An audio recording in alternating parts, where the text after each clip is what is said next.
a chosen generation. We've been called for to show His excellence. Hey, all I require for life, God has given me, and I know who I am.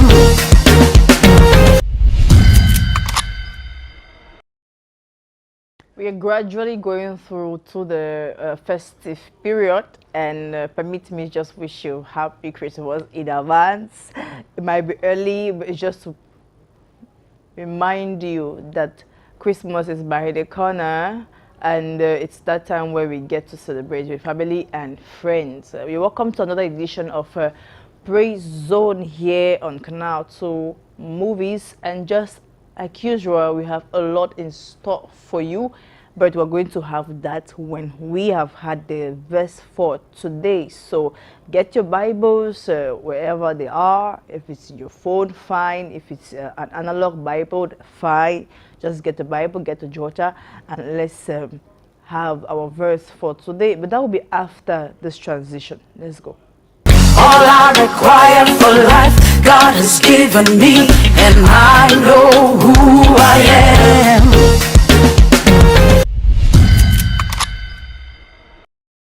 Our verse for today is taken from the book of 1 Peter 3 verse 8.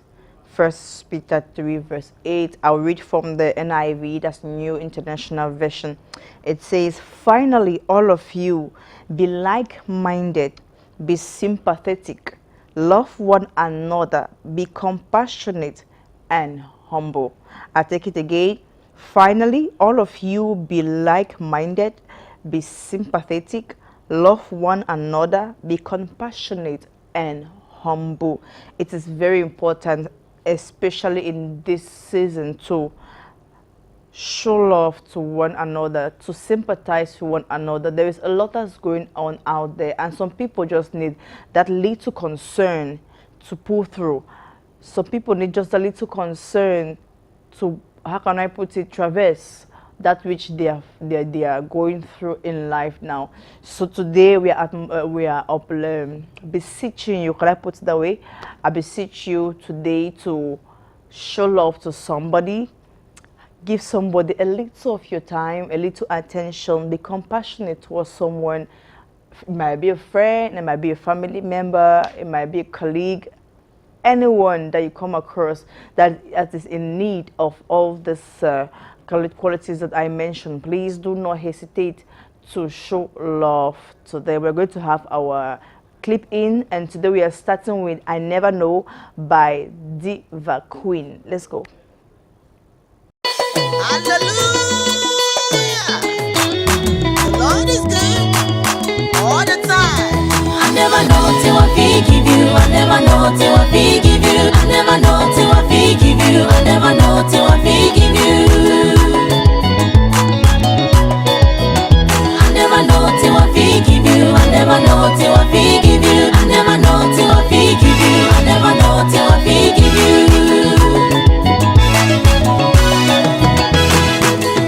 Oh Jesus, you be yourself for die for me. You come so far, I go die for Calvary. You buy me from Satan to your Papa. I don't know how to tell you thank you, because of the salvation free of charge. Because of the salvation free of charge, I never know. I never know till I forgive you. I never know till I forgive you. I never know till I forgive you. I never know till I forgive you.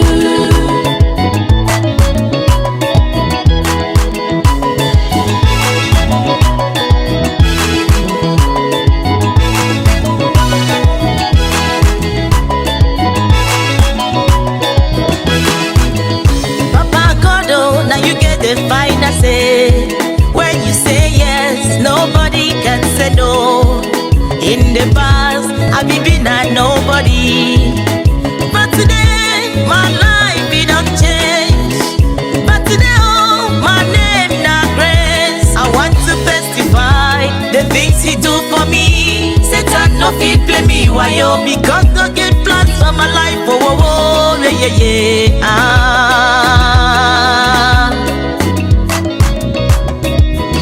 I never know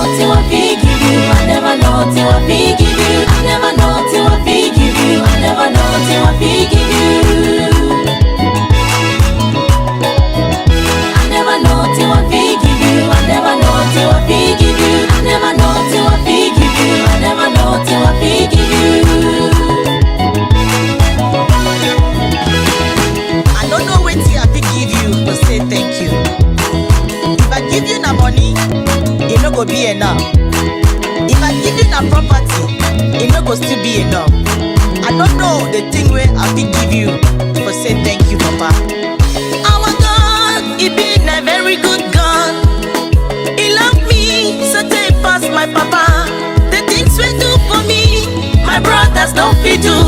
He give me air for breathe. He make me to stay alive for. I don't fi pay for the things that he don't do for me. Oh, I don't know, I don't know, I don't know. I never know till I fi give you. I never know till I fi give you. I never know till I fi give you. I never know till I fi give you. I never know till I fi give you. I never know till I fi give you. I never know till I fi give you. I never know till I fi give you. The Bible says there was a man called Zacchaeus. Zacchaeus, the chief tax collector. He be the two people up and down.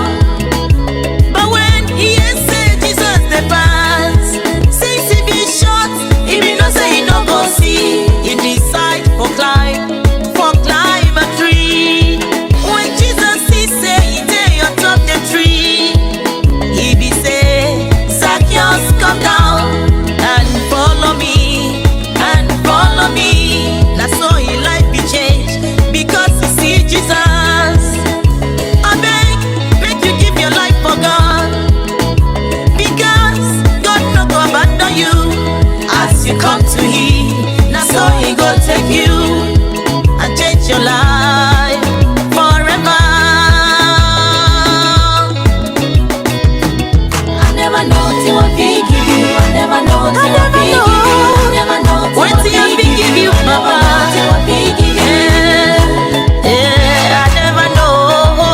I never know till I fi give you. I never know till I fi give you. I never know till I fi give you. I never know till I never know.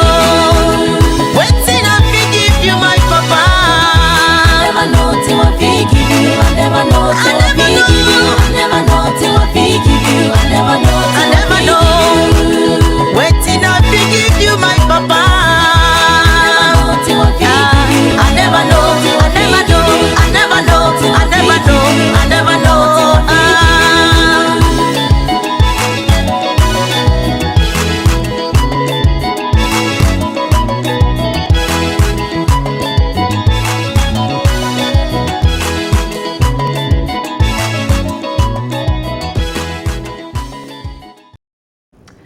And that was an amazing one day by Diva Queen. Hope you enjoyed it. All right, I'm going to have you meet my guest today. Yes, and he's coming all the way from Bafoussam. So my Bafoussam people, I'm saying big hi to you out there. And you have your brother here all the way from your town. And today we're talking about the Christian. Who is a Christian? You know, le sujet parle de qui est un chrétien. Chaque fois, on essaie de décrire qui est un chrétien. Il y a les gens qui disent que les chrétiens sont les gens qui ne font pas du mal. Il y a les autres qui disent que un chrétien, c'est quelqu'un qui suit les activités religieuses.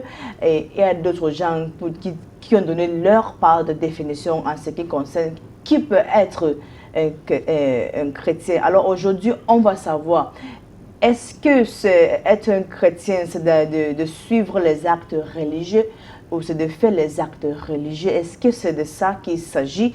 Est-ce qu'un chrétien, c'est quelqu'un qui ne fait pas du mal? C'est ce qu'on va découvrir aujourd'hui avec notre invité du jour. Il vient de Bafoussam et il va nous en parler dans ce sujet qui nous concerne en fait. Alors je vous présente le pasteur Harmony NGAFFESON. Il vient de Bafoussam. Welcome, sir. Good, thank you, Evera. I am so glad to be here. So how was it coming all the way from Bafoussam to this place? It was great. It was awesome.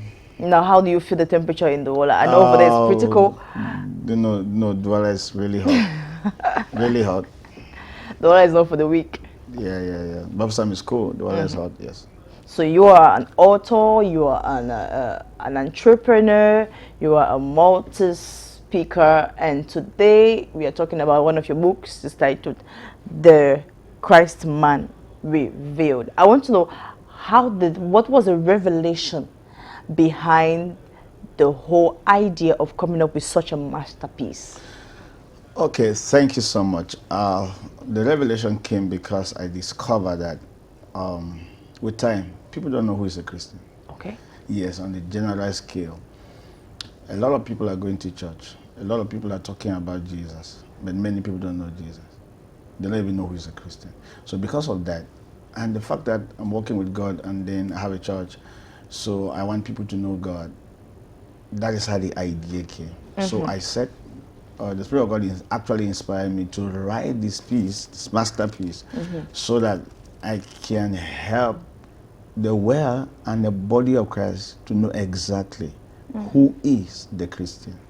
That is the general idea, you know. And God gave me some revelations that I know they are not, it's not like they are too different. It's just that it was not discovered. Okay. Yes. And I began talking about it. You know, while we were growing up, they gave us a lot of ideas about who a Christian should be. You know, the first thing they told us is that if you are born in a Christian home, that makes you a Christian. And there are many people who are listening to me now, they feel that they are not Muslims because they were born in a Christian homes. But that's not true. You could be born in a Christian home, but you're not a Christian. Wow. And then secondly, they said that if you are baptized and you are confirmed, and then you take communion, that makes you a Christian. So I also discovered that many people were baptized, confirmed, but take up communion, they are not even Christians. That's interesting now. It's really interesting. Yeah. Okay. And then they tell us that if you are morally upright, and then you are doing good things. Morally upright means you are not lying, you're not doing all those bad things that they claim, then that makes you a Christian.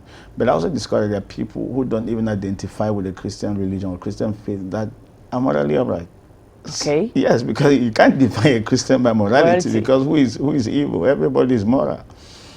You know, that is it. So, and he also said that that the Christian is that person who is involved in good works. That's humanitarian activities. You know, when you are doing good works, love your neighbor as yourself, and then your neighbor need Maggie, you give your neighbor Maggie. You're a good person. Yes. But do you know what? Everybody does that. Everybody does that. Okay. Yes, everybody is. If that is the case, then all of us are Christian. But that's not true. And then, last but not the least, they told us that a Christian is somebody who dresses in holy attire. So when you dress in holy attire, that makes you a Christian. But I discovered that you could dress like that, but you're not a Christian. Okay. Yes, and you can't define a Christian by morality. You can't define a Christian by dressing.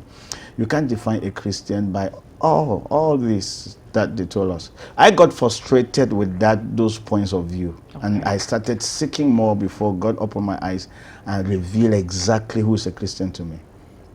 Okay. Yes, and then God gave me 2 illustrations to define a Christian. Okay. Yes, the first is that he told me that the Christian is like a married woman. Okay. Then secondly, he also told me that the Christian is like a pregnant woman. Okay, I think now I'm caught up with all this. I think we will have to now start breaking all this, because I actually read that. I read the aspect of a Christian being a married woman and the aspect of a Christian being a pregnant woman. But I said, when you get here, we're going to break it better. So if a Christian is not somebody who is morally upright, someone who is who does religious activities. Yes.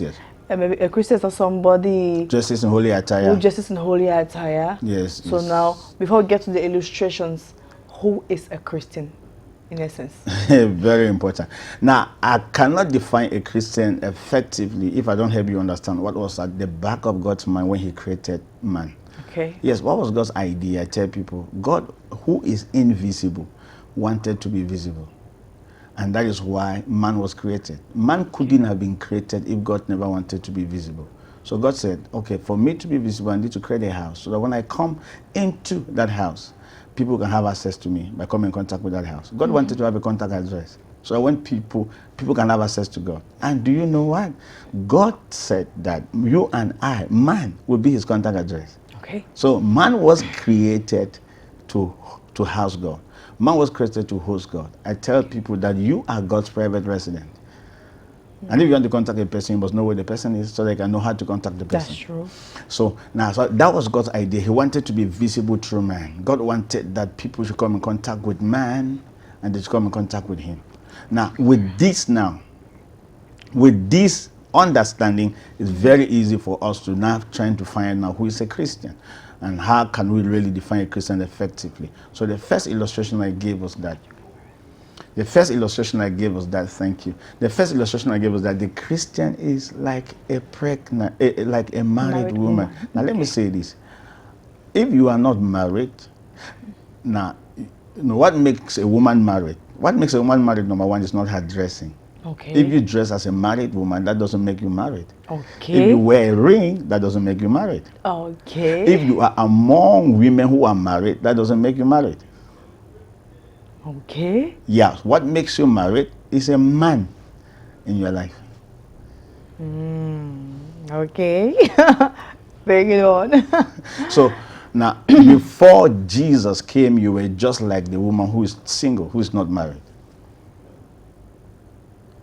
You were without God. So you were like a woman who is not married.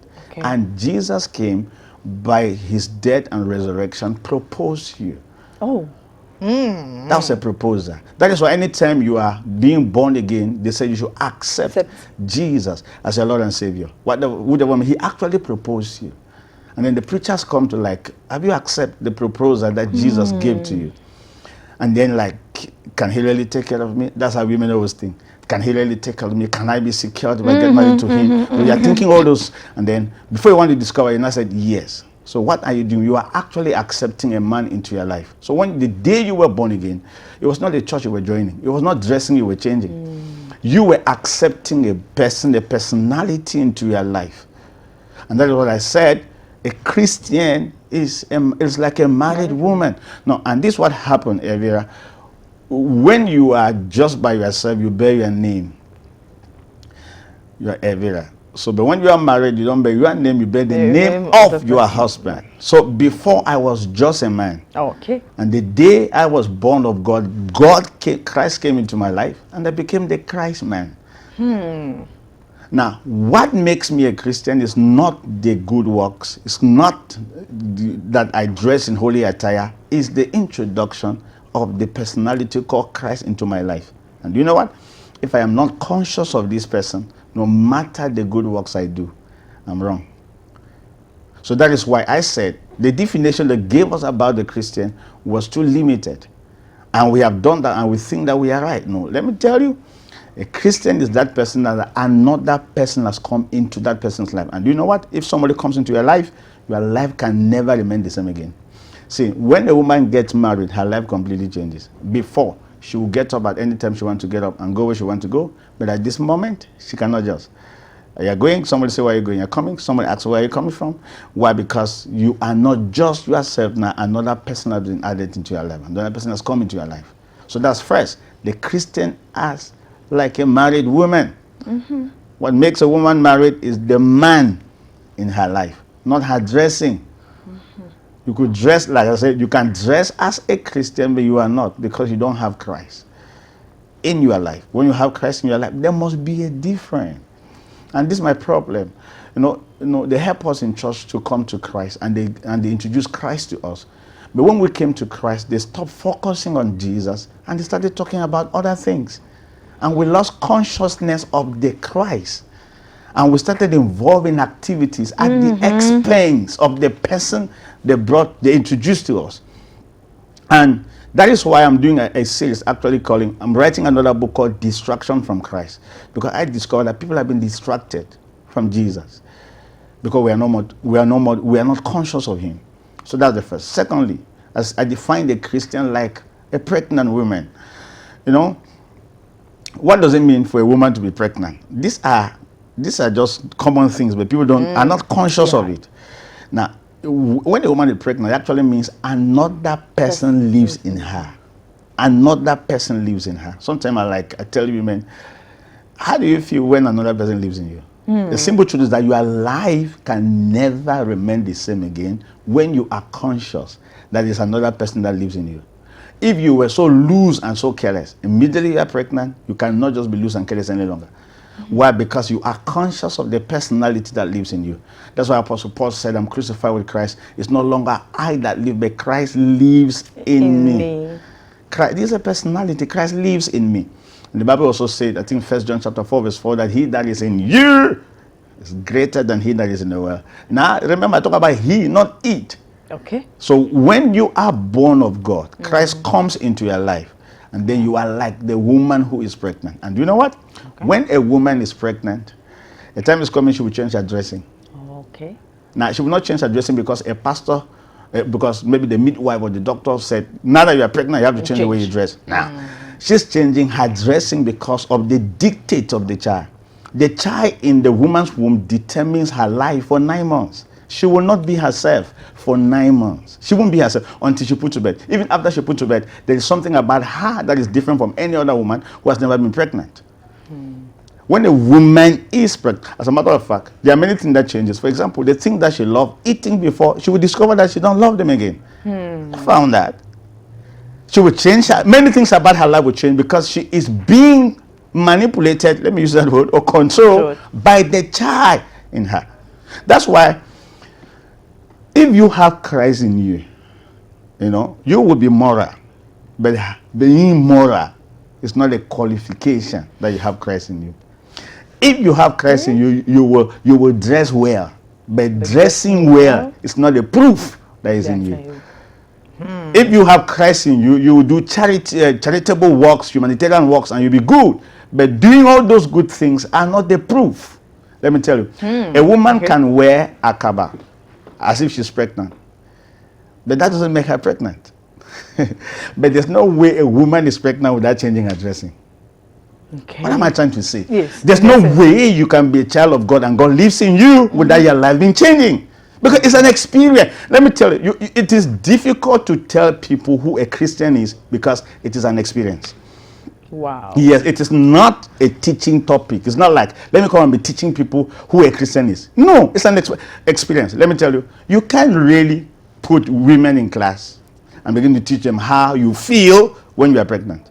Now, you are free to say that, but do you know what? They won't even understand what you are saying until they are pregnant. So, the Christian life is not a life that is easy to teach. You have to experience. Yes. You know, you had this, you know, I have people who come and talk to me, tell me that, Pastor, I was just listening to you. This is how I normally live my life before, listening to you, and then the day I became conscious of Christ, I found that I don't know how to lie again. I don't know how to steal again. I don't know. I go to clubs. I don't know what happened that I stopped going to clubs. I know what happened. Somebody came, and that person who came into her life started restraining her and determining her actions and decisions. These are experiences we have. It's not a doctrine. Now, you don't teach people how to live the Christian life. People experience. For example, let me tell you, you don't teach people how to grow physically. You have to feed to grow physically. Okay. Yes, growing physically is not a teaching. It's not something you teach. It's something you experience. So these two definitions that really changed my life, and that is why I decided to write this book. A Christian, number one, is like a married woman. When a woman is married, it means a man has come into her life, and do you know what? Her life completely changes. It's an experience. It's not a doctrine. And when a woman is pregnant, it's not a doctrine, it's an experience. When a child lives in the woman, everything about her life changes. And there's nothing like, she can't even explain to you what she's going through. You will never understand because you are not. So the only way for you to know who is a Christian, receive Christ.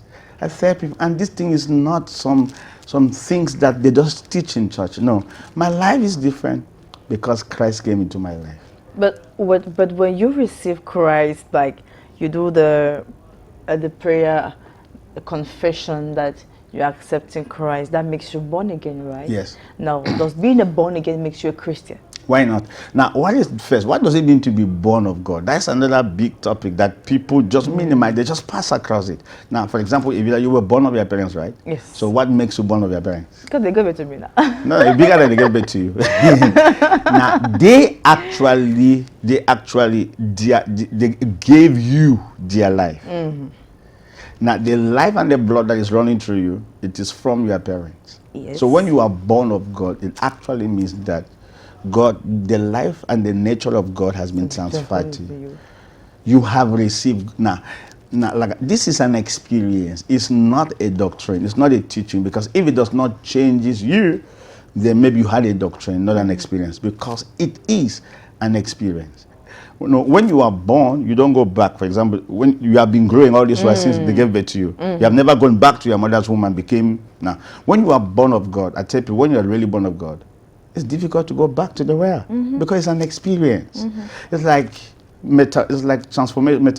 caterpillar being metamorphosed into a butterfly.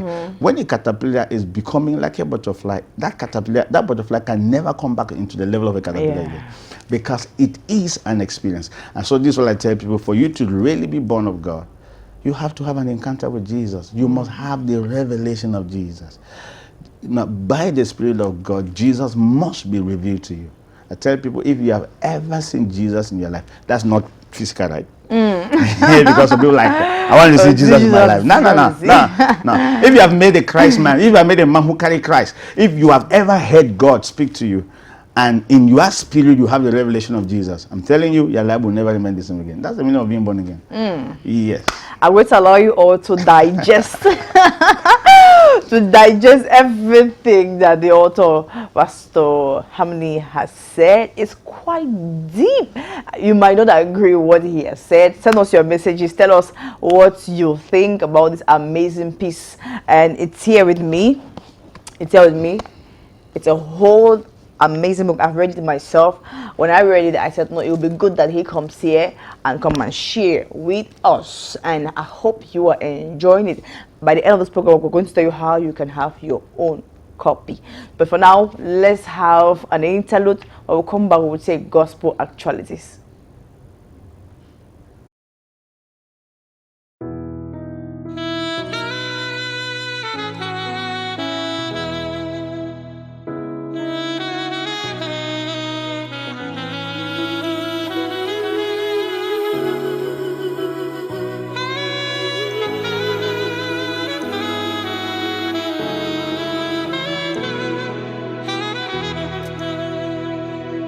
Lord Jesus, I worship you. Righteous God, I lift my hands to honor you. You're great, Lord, greater than all. Lord Jesus, great God. Lord Jesus, I worship you. Righteous God, I lift my hands to honor you. You're great, Lord, greater than all. Lord Jesus, great God.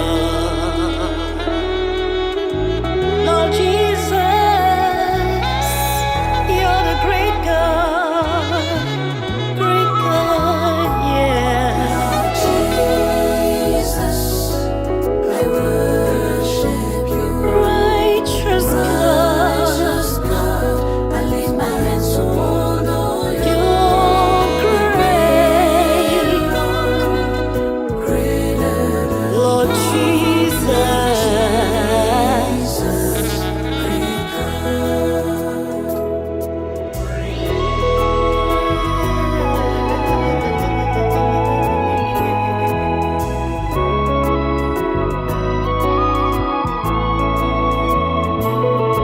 My heart worship you,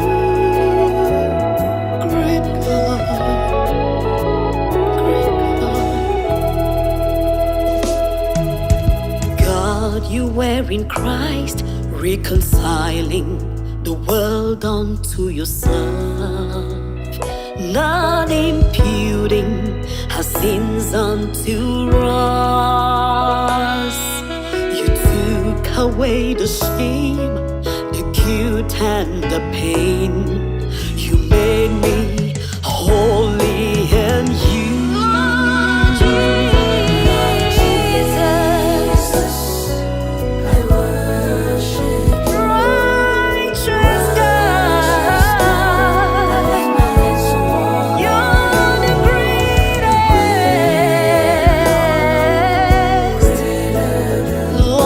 Jesus,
And we're going to have gospel actualities.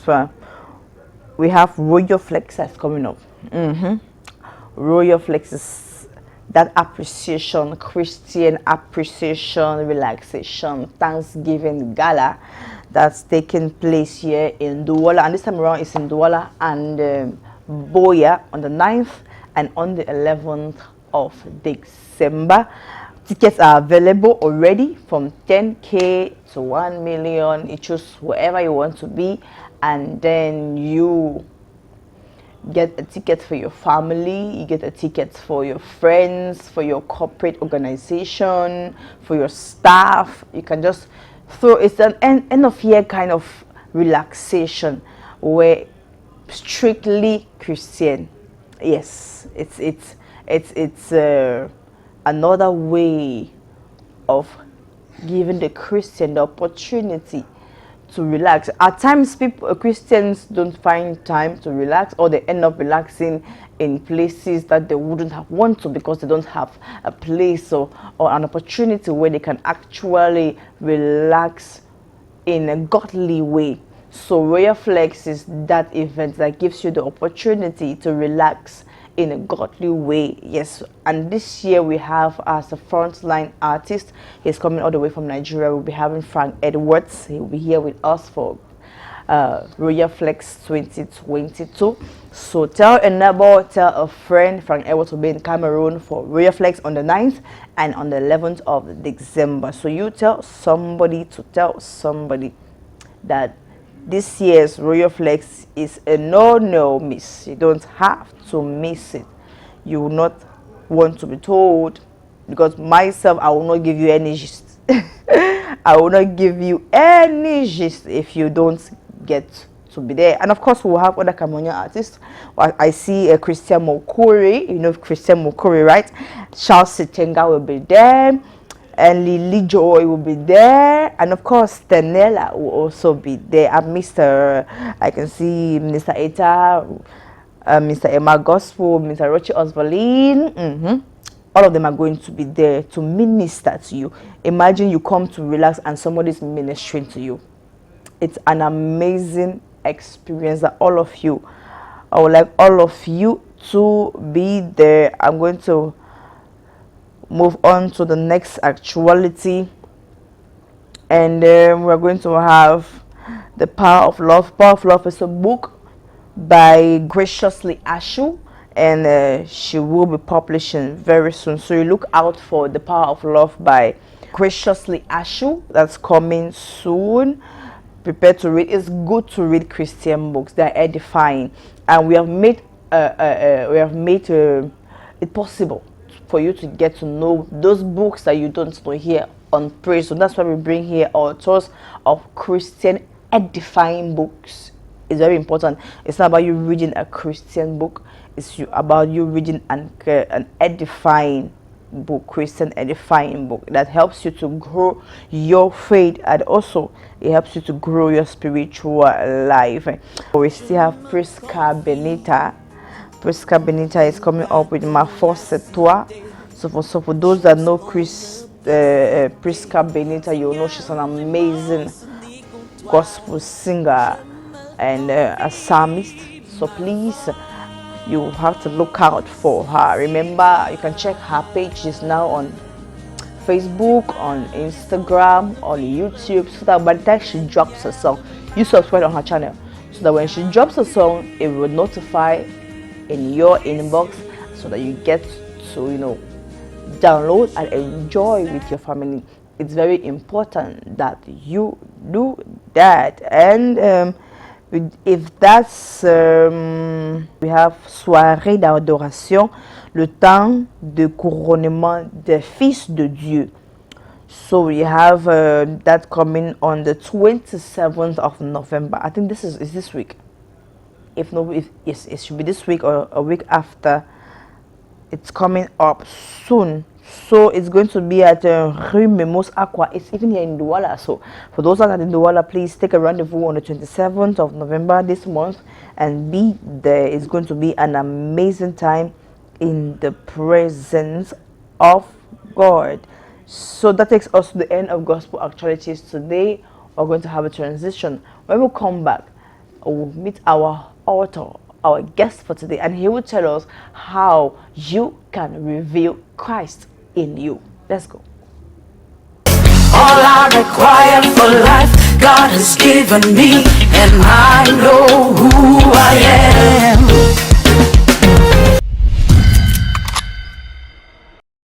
So, the book I have in hand is The Christ Man Revealed. What you were not told about the Christian. The Christ Man Revealed. Sit right there. I hope producer is zooming on it. Christ Man Revealed. So now, how can, given that we already know who a Christian is, yes. and what we were not told about the Christian, Yes. now we assume that all of us now have come to the consciousness of who a Christian is. Yes, yes. Now, how can the Christian reveal the Christ in him or her? Good, very good question. You know, and that is exactly why Christ needed to come into you, so that you can reveal him. Romans chapter 8 verse 19, the earnest expectation of the creature wait for the revealing of the sons of God. How can that be possible? Number one, if you want to reveal Christ in you to the world, first you have to spend time with him. Okay. That's the first. You have to really, you know, I'm saying this with a lot of consciousness, because, you know, people don't, you only become who you spend time with in life. You see, as you are listening to me, who your life is today is a product of the people you spend your life, you spend your time with. Whosoever takes your time, you will normally and definitely reveal the person. For you to reveal Jesus to the world, number one, you have to spend time with him. In the book of Mark chapter 3, verse 13 to 15, Jesus Christ went up to the mountain and called the disciples to be with him, because he wanted to send them to preach. So he first called them to be with him. Now, why must they be with him? As a matter of fact, the disciples were with Jesus for 3.5 years. That's why I tell people the book of Acts is a proof that these people had been with Jesus. Okay. Yeah, because they started manifesting Jesus. You know, it is in the book of Acts that the unbelievers, the world started looking at, they look at the disciples and call them Christians. So why? Now, before they were disciples. Now, the name, okay, let me say this, because sometimes some people say that we should not call people Christians because Jesus never called anybody Christian. Now, the name, this name called Christian was given to the disciples by the well. Why? Because they look at them and they saw Christ. They we thought Jesus is gone, but we have seen Christ in these people. So they are not just disciples, they are Christmen. They were actually looking for a word, because I finally got the revelation. They were that these are Christmen. These are Christian. Because we look at them, we see Christ. But these people that you look at them, you see Christ. The first is that they were with him. So the first, if you have to reveal Jesus, you have to spend time with him. How do you spend time with him? In reading the word and in prayer. You know, you must first be conscious that somebody is with you. I tell people that the reason why we pray and we don't enjoy our prayer because we don't even know what we are doing. See, prayer is communication. Prayer is talking to a person. You cannot go to pray for 30 minutes and you come out from that prayer room and you don't have an inspiration because you were actually talking with the Godhead. I tell people sometimes that prayer is having meeting with God. Like you are in a meeting and then somebody tried to call and say, no, I'm in the meeting. Prayer is having meeting with God. You cannot spend that time to be with him and you cannot reveal him. So the first, be with him.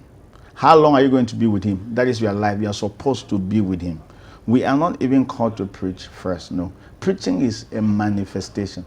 Now, changing the world is a product of being with him. You cannot just get up and even have the ideas on how you are going to change the nation if you have not been with him. The disciples never started by preaching. They began by being with Jesus. And the time came, Jesus now commissioned them. So the first, if you are a Christian, as we have all assumed that we are now Christians, spend time with the person you got united to. Spend time with the person you got married to. For example, if a husband gets married, if a man gets married to a wife, and they start spending time together, and normally say, they always have a sacred room. You know, every married person have their room. They call it master's room, and only them enter that room, and we only know, it's only God and us who know what they do there. But they have fellowship, so they actually have fellowship. Now, it is in the midst of that fellowship that children are coming out. The ideas are coming out. So some people are like, I don't know what to do. I don't even know my assignment. You don't need to know your assignment. You just need to spend time with him. He is going to reveal to you your assignment. So whatsoever happened, like winning souls, whatsoever happened, like discipling the nation, is always a product of that fellowship. That's why in the book, I think it should be chapter 7, I'm talking about Christianization. How do we take over the world? How do we bring Christ all over? The first is be with him. And then the second, then reach out to man. Because when you are with him, he will be giving you instructions. This is your strategy. He can tell you, I want you to use media and bring people and reveal me to people. You know, but you have to be with him so that you can get those instructions. Okay. But if you are not with him, now, like people who normally hear that, if you just go out and do evangelism, you are going to reach out to the world, and they have been doing that, it's not working, because that is somebody's method that God gave to the person because he was with him. Okay. So now you just go up and say, I heard that there is street evangelism. Now in the body of Christ, we do a lot of copycat. We just copy things because somebody used it somewhere and it's working. But that's not the idea. The first, if you have to reveal Jesus, is to be with him. The more you are with somebody, anytime you are talking, everybody will know that you have been with this person. Just, you know, when the disciples started speaking, they said that these men have not been to school, but they took notice that they had been with Jesus. So they were doing the very things that Jesus did because they have been with him. So the first, be with him. The next, when you are with him, he will give you instruction. Whatsoever he tells you to do when you are with him, do it. In doing that, you are revealing Christ to people. So this is what I tell people. You know, Jesus Christ was with the disciples and he was talking about the Father, the Father. The time came, Philip said, Jesus, we have been so much talking about the Father. Please, can you show us the Father? And Jesus now said, so I have been with you all this while you have not known me. If you have seen me, you have seen the Father. Now, I'm looking for the day that Christians will say that if you have seen me, you have seen Christ. Because the simple truth is that the more we are with him, the more people come in contact with us, they are coming in contact with Christ. That is already the revelation of Jesus. You are already revealing Jesus. You sing, people see Christ. You preach, people see Christ. Whatsoever you do, you walk, people see Christ. Because that is the person you have been with. Our lives are always a reflection of the people that we meet and the people that take so much of our time. If God cannot take your time, you can't reveal him.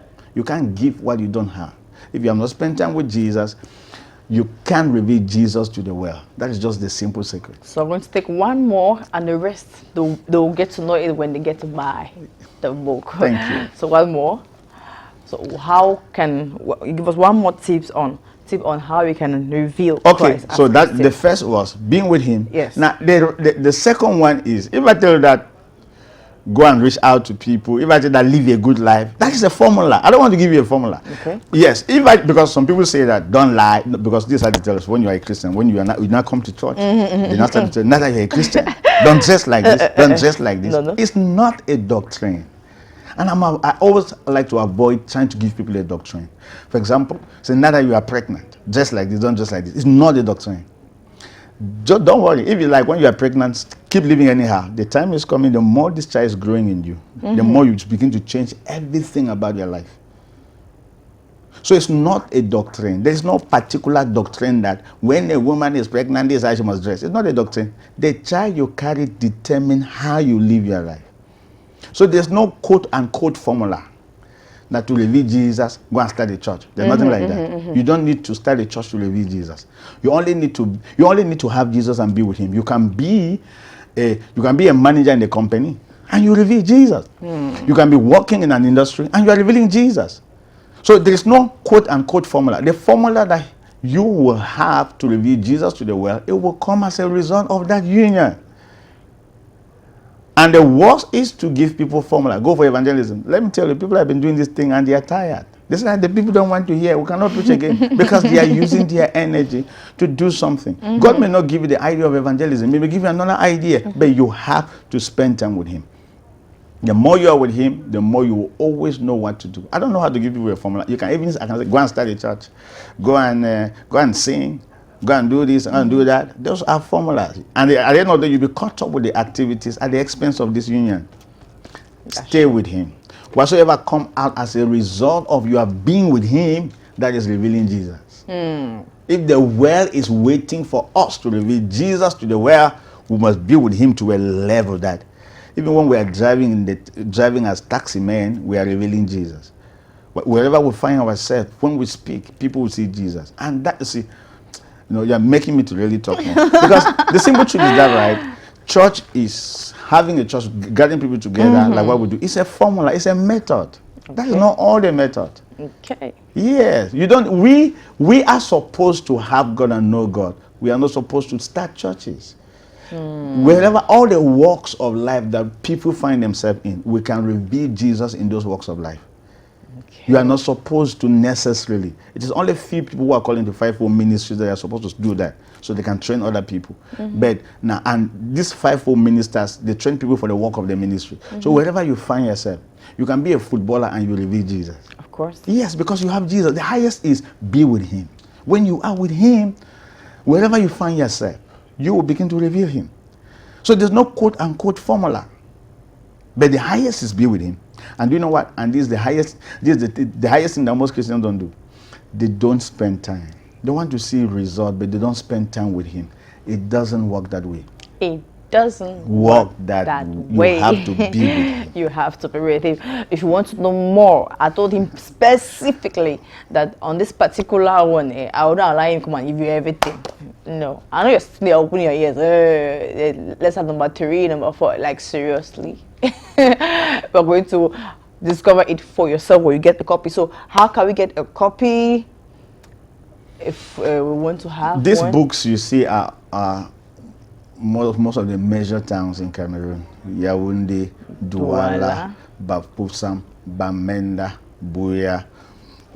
They are in major towns. But I would love to give you my WhatsApp number. All right. It will be easy for me to communicate with you. Okay.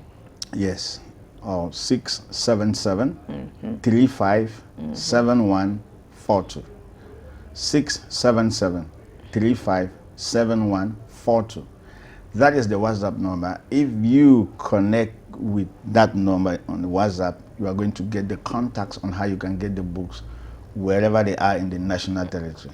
Honestly, as simple as possible. And they're quite affordable. It is quite affordable. So you ring the number now, you WhatsApp the number now, and get to enjoy this wonderful piece. I say enjoy it because I've been enjoying it.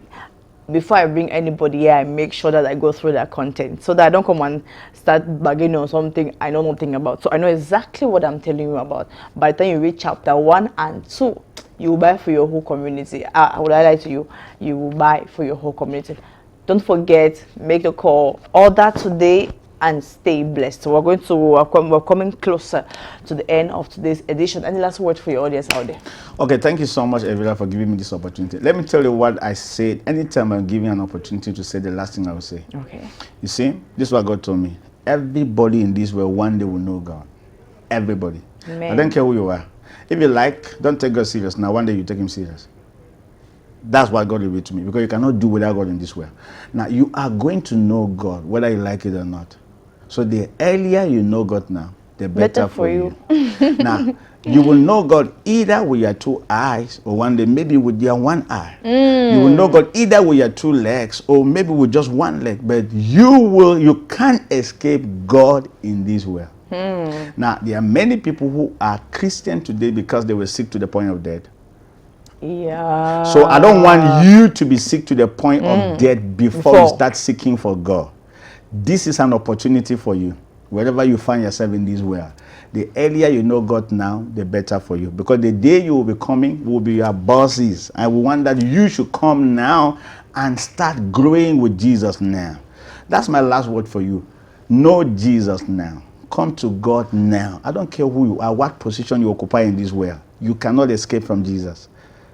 That's just a simple truth. So you will know him. So the earlier you know him now, the better for you. Because one day you will still know him. Whether you're clutches. The only thing that will make you not to know him is dead. As long as you are alive. Situation will push you to the wall, and then you will look for Jesus. Jesus. So for me, for you to wait for situation to push you to the wall before you look for Jesus, know him now. That's my last word for you. God bless you. Thank you so much, Evila, for having me. You're welcome. It's simple. Know him now and do everything you can to reveal him in you. Let people see you and see Jesus. It's very important. Thank you so much, Pastor, for coming.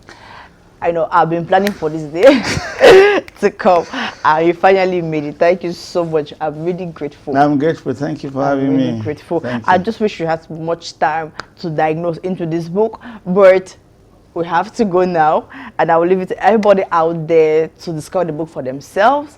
I think any other time we're going to come back here again, and we're going to talk about another wonderful topic from this book. And this takes us to the end of this today, or today's edition. And I'm going to leave you with this amazing piece. It is titled Magnify by Karin Ateb and the singing prophet Roche Osvalin. And we are going to dance together to a new week. Happy festive period to you out there. Enjoy yourself and stay blessed. Let's go.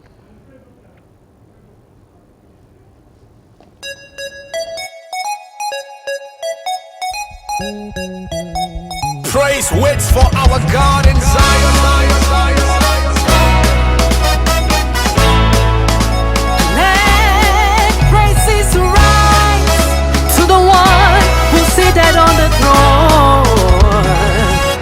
Hey, we're gonna give the Lord the highest praise. Hallelujah, hallelujah. We're gonna give the Lord the highest praise. Here is the King of Kings, the Lord of Lords. Hey, Creator of the heavens and the earth.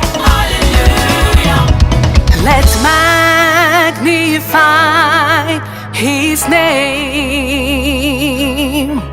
Let's glorify his name. Magnify his name. Every nation, every tribe, and every tongue we will glorify his name. Hey, we've come to give our God the highest praise. Hallelujah. Hey, hallelujah. All power and dominion belongs to him. We've come to give our God the highest